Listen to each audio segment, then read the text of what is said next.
Name this folder whatever you want, tap on create, open up the folder and tap on select. After you're done, tap on save on the top right. And this PDF file will be sent to the Google Drive in that exact folder. Now once the file has been uploaded, open up your Google Drive app. Open up the folder that you have sent in the file and then tap on the three dots that you see right here and then tap on manage access.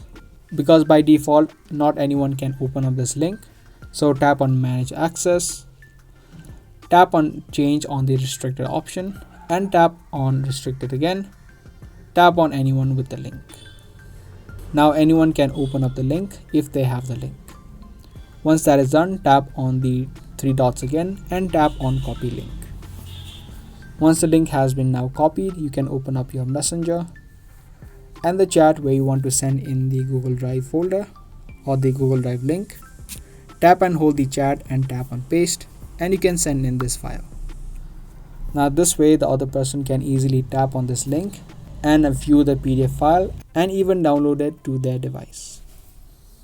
So that's the way that you can send PDF files in Messenger app. Be sure to subscribe, share and also give this video a thumbs up if you guys found this video helpful.